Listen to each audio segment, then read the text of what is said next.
இந்த சாப்பாடு ரீல்ஸ் எல்லாம் பார்த்தா திடீர்னு நமக்கே டெம்ப்ட் ஆயிடும். என் பையனுக்கு திடீர்னு சிக்கன் ஃப்ரைட் ரைஸ் கண்ல பட்டுருச்சு போல.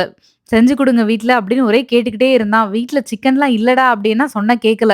அப்ப அப்பாவ விட்டு வாங்கிட்டு வர சொல்லுங்கன்னு. சரி எதுக்கு கடைக்கு போயிட்டு காசு குடுத்து வேஸ்ட் பண்ணணும். இரு நானே பண்ணி குடுக்குறேன் அப்படின்னு சொல்லிட்டு, பாஸ்மதி அரிசிய ரைஸ் குக்கர்ல போட்டுட்டேன். அது கூடவே 2 லெமன் ட்ரை இருக்கு இல்லையா? அதையும் போட்டுட்டேன். அது கொஞ்சம் ரைஸ்ல வச்சு சாப்பிடும்போது சூப்பரா இருக்கும்.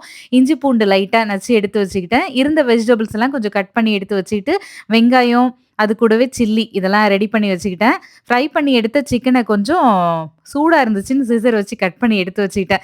அவ்வளோதான் கடாய எடுத்து வச்சு ஒன் பை ஒன்னா போட்டு எல்லா காய்கறியும் போட்டு தேவையான அளவு உப்பு, சோயா சாஸு, அதுக்கப்புறம் வினிகர் அதெல்லாம் போட்டோம் அப்படின்னா, அ மிளகு, சீரகம் தூள் போட்டிருந்தேன். மிளகு தூள் மட்டும் போடலாம். இல்லன்னா காரத்துக்கு தனி மிளகாய் தூள் கொஞ்சம். அதுக்கப்புறம் நம்ம ரெடி பண்ணி வச்சிருக்க சிக்கன் எல்லாம் போட்டு நல்லா ஃபாஸ்ட்டா ஃப்ளேம் வைக்கணும். நல்ல டேஸ்டியான ஃப்ரைட் ரைஸ் ரெடி ஆயிடுச்சு. பையனுக்கு குடுக்கறதுக்கு முன்னாடி நாங்க சாப்பிட்டு முடிச்சுட்டோம்.